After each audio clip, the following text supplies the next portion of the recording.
تذكر يوما كنت تعانق دمعة الفكر تناجي الله في صبر کسریٰ کا محل اور صحابہ کا محیر العقول کارنامہ، یعنی ایسا کارنامہ جو عقلوں کو حیران کر دے۔ حضرت عمر رضی اللہ تعالیٰ عنہ کے دور خلافت میں حضرات صحابہ نے محمد صلی اللہ علیہ وسلم کی عظیم الشان پیشن گوئی کے مطابق شاہ ایران کسریٰ کے محل کی اینٹ سے اینٹ بجا دی، اور نہتے ہونے کے باوجود اپنی ایمانی قوت، توکل علی اللہ، اعتماد علی اللہ کی برکت سے حیرت انگیز ریکارڈ قائم کر دیا۔ یہ محل اس عظیم حکومت کا بنایا ہوا تھا جس کے جاہ و جلال سے کبھی روم کے محلات لرزا کرتے تھے، مگر صحابہ اکرام نے اس طاقت کے غرور کو خاک میں ملا دیا۔ اس محل کی ایک دیوار اب تک باقی ہے، اور بوسیدگی اور فرسودگی کے باوجود شان و شوکت کی ایک تصویر نظر آتی ہے، اور اس قدر مضبوط اور مستحکم ہے کہ حضرات صحابہ کے دور میں جہاں آج کل کی طرح محیر العقول ایجادات موجود نہیں تھیں، اس محل کا توڑا جانا ممکن نظر نہیں آتا، مگر صحابہ اکرام کے جذبہ ایمانی نے اس مضبوط عمارت اور محل کو خاطر میں نہ لایا۔ خلیفہ منصور نے اپنے دور خلافت میں چاہا کہ کسریٰ کے محل کی اس موجودہ دیوار کو توڑ کر اس کے ملبے سے حاصل ہونے والی رقم سے انتفاع کیا جائے، فائدہ اٹھایا جائے، تو اس نے مشورہ کیا اور سبھی مشیروں نے بادشاہ کی حامی بھر لی،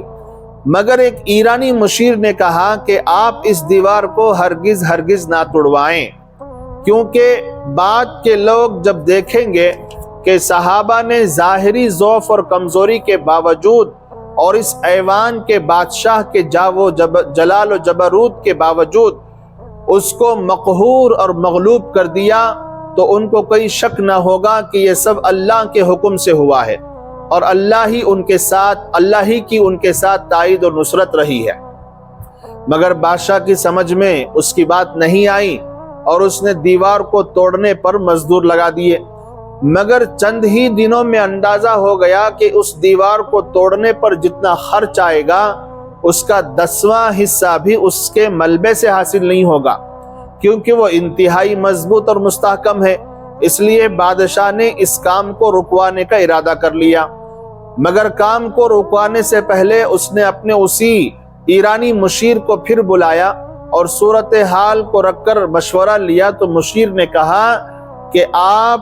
اس کام کو ہرگز نہ رکوائیں، اور کہا کہ میں نے پہلے جو مشورہ دیا تھا کہ آپ اس دیوار کو نہ توڑوائیں، اس کی وجہ یہ تھی کہ اس دیوار کے باقی رہنے سے صحابہ اکرام کی ایمانی قوت و طاقت کا اندازہ بعد میں آنے والوں کو ہوگا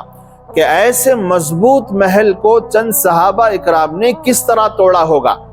اور اب میں جو مشورہ دے رہا ہوں کہ آپ اس کام کو نہ رکوائیں، وہ اس لیے کہ کام شروع کر کے رکوا دینے سے بعد میں آنے والے لوگ کہیں گے کہ ایرانیوں نے ایسا مضبوط محل بنایا تھا کہ اس کی ایک دیوار کا حصہ توڑنا بھی اسلامی حکومت کے بس میں نہیں تھا۔ یہ واقعہ تاریخ بغداد میں ہے۔ علامہ ابن خلدون نے مقدمے میں لکھا ہے کہ ایک بار ہارون رشید نے اس دیوار کو گرانے کا ارادہ کیا تھا اور اس پر مزدور لگائے، اور اس سلسلے میں کام بھی شروع ہو گیا، مگر لگے ہوئے مزدور اس کے ڈھانے سے عاجز آ گئے۔ ابن خلدون فرماتے ہیں کہ غور کیجئے کہ وہ حکومت کس قدر طاقتور ہوگی جس نے ایسی عمارت بنوائی کہ جس کے ڈھانے سے دوسری حکومت عاجز آ گئی، حالانکہ بنوانا دشوار ہے، ڈھانا آسان ہے۔ تو ایسے مضبوط محل کو کچھ صحابہ اکرام نے اپنی ایمانی قوت کے چلتے ڈھا کر ختم کر دیا، صرف ایک دیوار باقی رکھی۔ اللہ اکبر! صحابہ اکرام کی ایمان اور ان کی قوت ایمانی اور ان کا جو وطیرہ تھا صحابہ اکرام کو اللہ کی طرف سے جو ملا تھا،